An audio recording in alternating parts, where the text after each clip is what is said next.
Hello, dear friends. Today we continue our journey through the memories of the Wehrmacht general. Don't forget to rate the video, and let's get started. December 1st, 1941. Letter to his wife. We are currently in a desperate situation. The enemy is furiously attacking our recently occupied positions. Our men are extremely exhausted. On top of that, it's about minus 20 degrees Celsius, and there's an icy north wind blowing snow across the ground. The situation is worse than ever, and we fear the worst. The danger lies primarily in the fact that our men are at the limit of their strength. In a special registered letter, I have again sent you my military diary for the last few months. I ask you to keep it in a safe place, as you did the previous ones. North of Moscow, Kluga has achieved considerable success. South of Tula, and where we are, Guderian is trying to achieve even more despite his lack of forces, and we are the ones who have to suffer. We know only one thing: this cannot go on forever. The losses are very high, and the burden on the soldiers is inhuman. Give me earplugs for Christmas. December 4th, diary entry. On December 2nd, unlike all previous days, I did not go anywhere. On this day, the Russians began a counter-offensive against the positions of the 131st Division, initially on a small scale, but increasing in intensity by evening. They attacked near Abryutino and Botny. The Russians fired their rocket mortars and pounded the villages so hard that all you could hear was the crackling. Fresh Russian units in camouflage approached our positions. An icy north wind blew across the hills, driving snow across the plains, so that no one could see anything. In this inclement weather, our men lay in their thin and unsuitable winter uniforms, without rich rations. We have had no oil since time immemorial, on the frozen ground under enemy fire. I emphasize, these were the same soldiers who had been fighting day and night without any relief since November 26th. On December 3rd, I immediately went to the 131st Division, where the mood was critical. The previous evening, General Meyer-Burdorf had spoken very excitedly and nervously about how his division was being driven to slaughter, and that his men were at the limit of their capabilities. He stated that he could no longer guarantee that his positions would be held, and requested reserves from the 31st Division, which I had to refuse, as he still had 3 battalions and a reconnaissance battalion in the rear. But where were these units? They were 8 to 10 kilometers from the front line because, starting from the eastern edge of the forest and far to the rear, it was impossible to find a place for a camp. Our position in front of the forest would have been perfect in the summer, but in winter it was a nightmare, because there was nowhere to station the troops. The villages near the front line were occupied by infantry and artillery in forward positions, with the most essential trucks and gun carriages. Everything is so crowded here that 30 people are happy if they can squeeze into one room. They can no longer lie down, so they stand for hours. But at least they are warm. Washing and cleaning up is impossible. Everything is infested with lice, and we are constantly scratching and scraping ourselves. Many have festering wounds from constant scratching. Others have bladder and intestinal problems from constantly lying on the cold floor. And they cannot rest properly because they are repeatedly awakened by the need to urinate during the night. It is impossible to deploy the reserves so that they can be immediately engaged. You resign yourself to this, and hope that if the Russians break through, they will not advance very far. In this war, all the rules of tactics can be disregarded.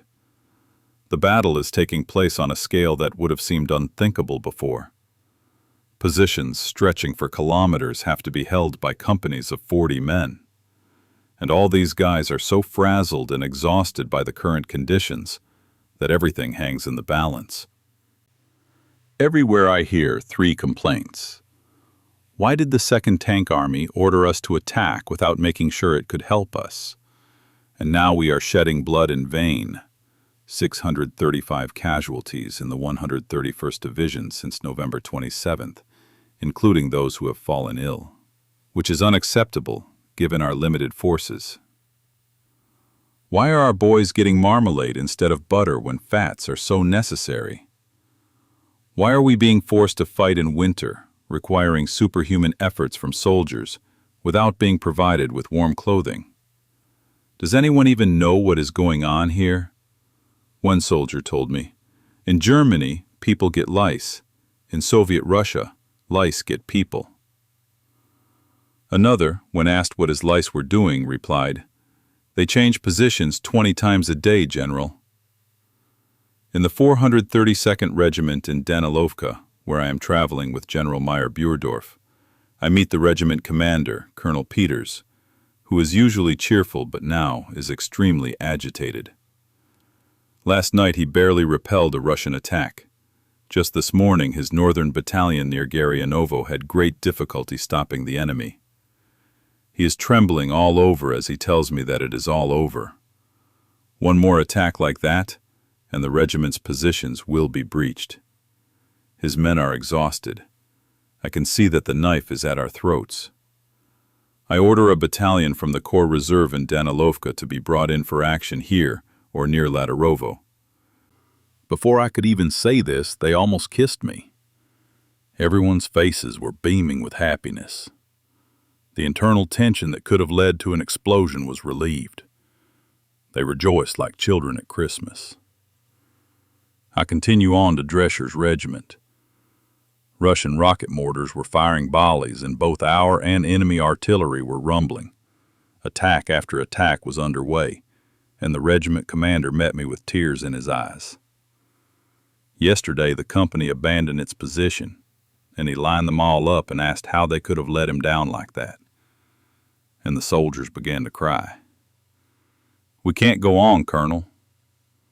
He sees that the core of his regiment is melting away, and says that if the core disappears, it will be impossible to make up for the losses. There are 19 to 20 men in some companies. How can we hold our positions? And the Russians are throwing more and more men into the battle. And here too there are pleas, requests, and simply cries for normal rations, especially with fats, for different uniforms suitable for the local weather, but most of all for reinforcements to fill the gaps that have arisen. "Our guys are in such a state here," said Colonel Drescher, "that I cannot rule out the possibility that someone will turn their weapon on their own officer, because in despair over the situation, they will completely lose their minds. There have been 3 cases of soldiers with previously impeccable records shooting themselves in recent days. I recommend that the commander of the 131st Division send a reconnaissance battalion to the front. He is trying to avoid this at all costs, wanting to preserve it if possible. But under pressure from circumstances, he nevertheless decides to send it to Peters's regiment, which needs it most. With 210 scouts, it is by far the largest battalion in the entire division. After visiting Bruning's regiment in Alexin and the construction of a bridge across the Oka River made of huge rafts, the Oka is 120 meters wide here and, despite the frost, still has an open section 50 meters wide. I stop in Buchtorma, where a company from Drescher's regiment is on leave. What the men look like? Dejected, unkempt, unwashed, unshaven, uncombed. Their undershirts are no longer white, but brown with dirt. No one can stand still. They are all constantly scratching and picking at themselves. The next day, the company commander, Lieutenant Hackmeister, was found unconscious. It turned out that he had been wounded 3 times, but did not want to leave his company until his wounds completely overcame him. After dark, I returned. The overall situation has undoubtedly become less tense. A battalion from the Corps Reserve arrived at Peters's regiment in Danilovka, and fears there have been overcome. It is very cold in the evening. The next day, Colonel General Guderian is expected to visit. The tank attack near Tula is progressing well. Eberbach's group of 30 tanks managed to break through from west to east, capture the Rebyakino station, and destroy it. This raises hopes that Tula will be taken after all. In the middle of the day, Colonel General Guderian arrived, accompanied by 2 armored vehicles. It was foggy and snowing. After a quick meal, I described the state of the troops to him. The 131st Division is completely exhausted, unable to advance, but also vulnerable to a strong attack when on the defensive. The 31st Division was still capable of limited offensive action. I told him face to face that the experience of the last few days, 2 enemy breakthroughs that he had failed to exploit, had led to a strong distrust of the command among the troops. The soldiers do not understand why, despite heavy losses, they are being driven forward several kilometers, which brings no success, as they are forced to stop. After all, the other units do not support them. Moreover, like the 24th Tank Corps on November 10th, they retreat at the very same moment. And our advancing units have to lie in the cold and frost under enemy fire in an open field, and suffer heavy losses while defending their positions.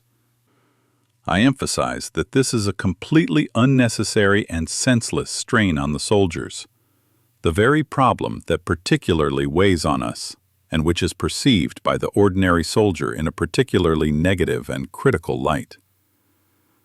First of all, I point out that our numbers no longer allow us to carry out such operations unless they promise complete success. We are exhausting ourselves. The average number of soldiers in companies does not exceed 40. Next, I talk about the growing number of sick people, which is caused by insufficient, completely fat-free food and totally unsuitable winter uniforms. I describe to him our poor supplies and the situation with transport. We are stuck between 2 armies, with no means of transport because all but a few vehicles are broken down, and we have to make long journeys to bring in supplies. Often our troops go a whole week without receiving any provisions. They have already got used to this and managed to get by on their own. But in the area where we have been stationed for the last 6 weeks, everything has already been eaten, so they can't find anything. I told him that this cannot continue, that we urgently need at least fats and acceptable winter clothing, and ultimately, as soon as possible, regular supplies. Because at the moment, we receive reduced rations for a couple of days, and then nothing at all for the next few days. First of all, I demand an increase in our transport fleet, describing to him the simply incredible situation with transport. The 131st Division is short of 700 vehicles. All they have left is a pittance. Of the listed tonnage of 191 tons, only about 20 tons remain. Even if the things we need are delivered to Kaluga, they will not reach the troops in this situation. I summarize my arguments.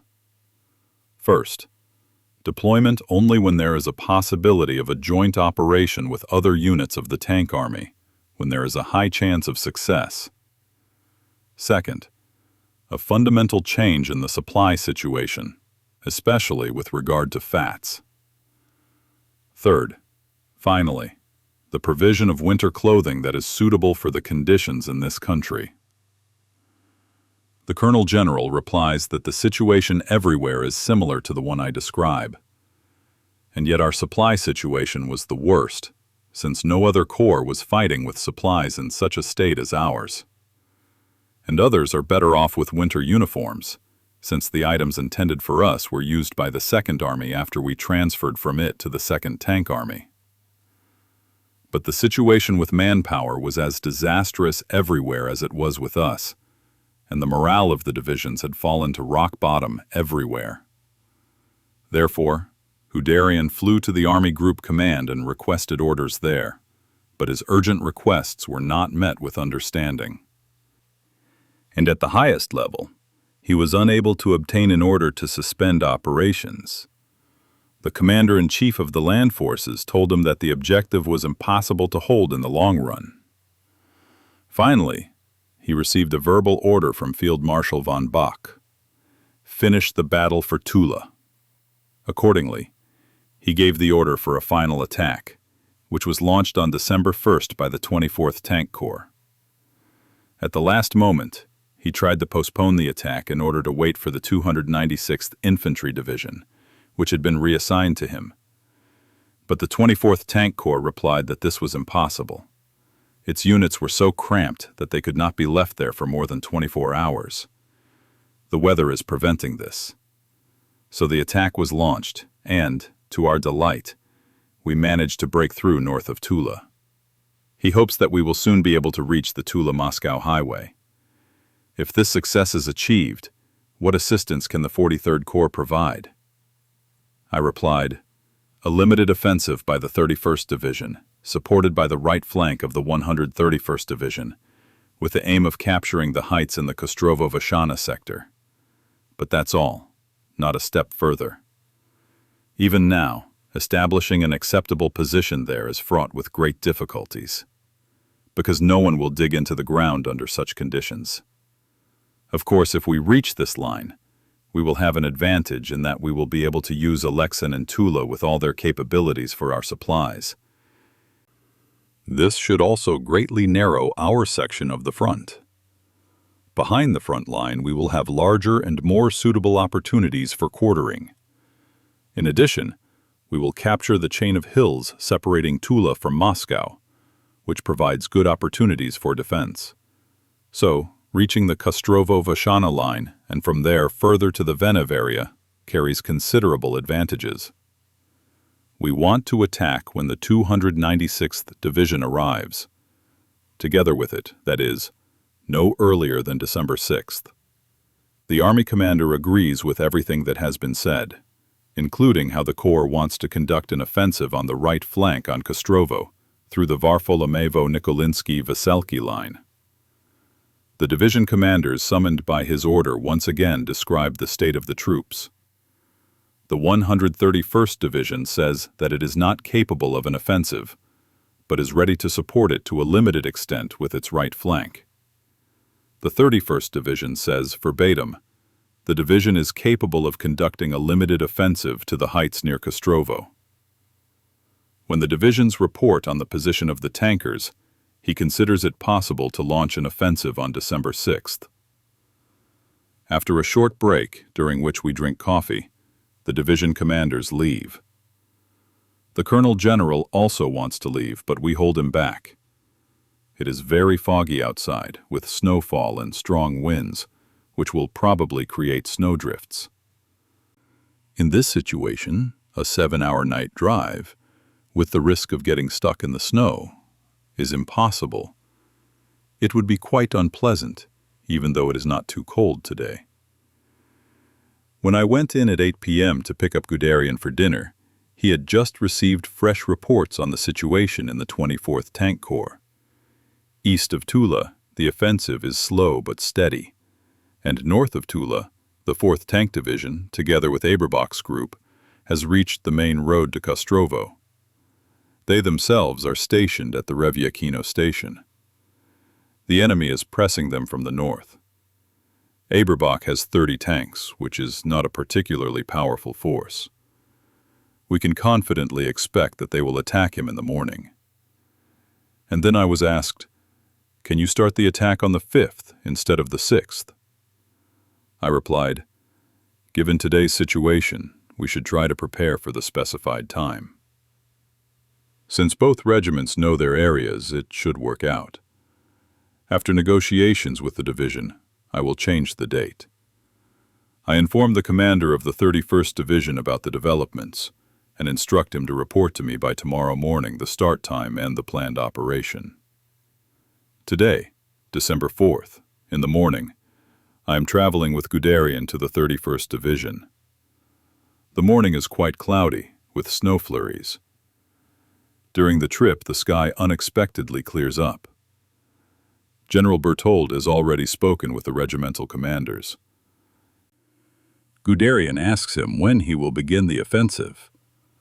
Berthold hesitates, at first not giving an answer, then begins to talk about the soldiers being overstressed, and finally reports that the 17th Regiment wants to go on the offensive, but Colonel Hossbach, with the 82nd Regiment, has serious doubts about the condition of his personnel and prefers to refrain from the offensive.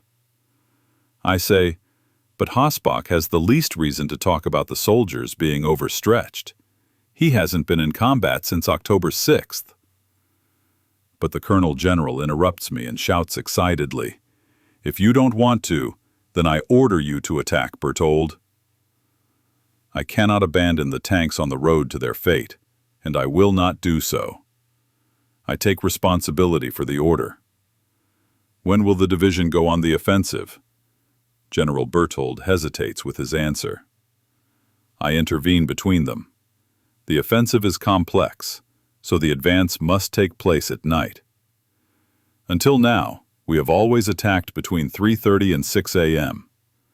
At that time, we will not catch anyone by surprise.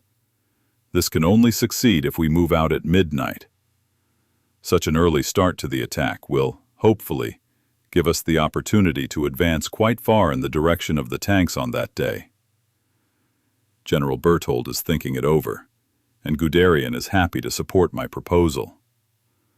So, if there are no particular obstacles, the offensive will begin at midnight tonight. The army commander is traveling on to Popovka to visit his former 17th Regiment, to which he hopes this visit will give additional personal motivation for the offensive. I remain with General Berthold to discuss the operation with him. When I ask about his plans, he remains silent and replies that he is still undecided. Together with Chief of Staff Colonel Friedrich Schultz, I suggest that he advance with the 17th Regiment south of the Yupka River and the 82nd Regiment north of it. He himself wants to attack with part of the 82nd Regiment north of Bolshoye Bizukino in order to reach Nikolinsky Veselki via Esipovo Pronino, as he believes this to be a weak spot. I advise him to abandon this plan, as the 82nd Regiment is spread too thin and does not have sufficient forces for an attack. In addition, Esipovo and Pronino are definitely occupied by the enemy. This means that a clash will occur as soon as we leave our positions. I fear that this will alert the enemy prematurely and give them time to take up positions on the hills behind us. I believe that the correct course of action for the 82nd Regiment is to concentrate its forces, make a sharp turn to the right, and move into the Globovo area and the forest to the north of it. The 17th Regiment should attempt to take the village and the forest near it, bypassing Ketri from the south. There is still debate about the 12th Regiment. General Berthold wants to transfer the reserve battalion from Danilovka to Bizukino, considering that the 12th Regiment is to join the offensive the day after tomorrow, and then take Kleshnia and Manchino. I fear that the stretch will be too great here as well. But in the end, this is a matter for the division, which must take into account the terrain and enemy forces, the details of which are unknown to me. And to conclude this matter immediately, after consulting with the regimental commanders, the plan is as follows. The reconnaissance battalion from the south will encircle Manilovka, and from there will move on to Proletarsky. The 17th Regiment with the Jaeger battalion through Berniki to Maloya Gremyachi. The 3rd Battalion from the south to Ketri and the forest to the east of it, and the 1st Battalion from Skorovaro to Bolshia Lukovitsi. The 82nd Regiment from Globovo and the forest to the north of it, through height 251, Nikolinsky Veselki. First to the edge of the forest near the village of Novaya Zhizhin and northward. The 22nd Battalion to defend the northern flank through Esipovo to Pronino.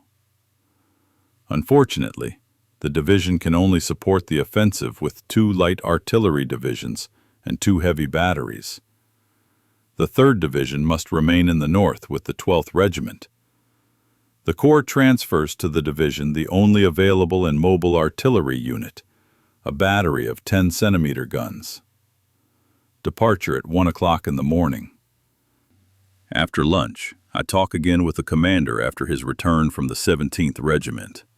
He returns fully confident that the regiment, which includes 2 Knights of the Iron Cross, Regiment Commander von Stoltzmann and Jaeger Battalion Commander Lance, will accomplish its task. He looks to the future with confidence. At the end of the day, the Army Chief of Staff calls and suggests that the Corps wait until December 6th, as only then will the 296th Division be able to fully concentrate on UPA. The Corps Chief of Staff, Colonel Schultz, rejects the proposal, as he no longer has the opportunity to intervene in the course of events. I fully support his response.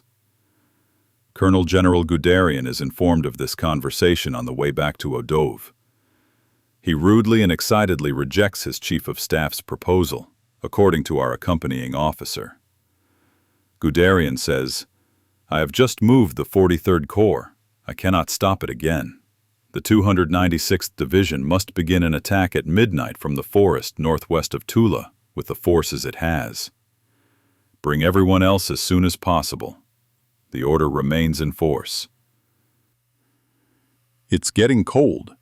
At 9 in the evening, the pilot tells us that by morning it will be minus 30 degrees. We didn't expect that. We're not quite sure what this change in weather will lead to. I tell my staff that we don't want to share this information with the 31st Division, as it will have a negative impact on them. And we don't need that right now. Because we can't change anything. The die has already been cast. That's all for today. If you liked the video, please like it and subscribe to the channel. See you all soon.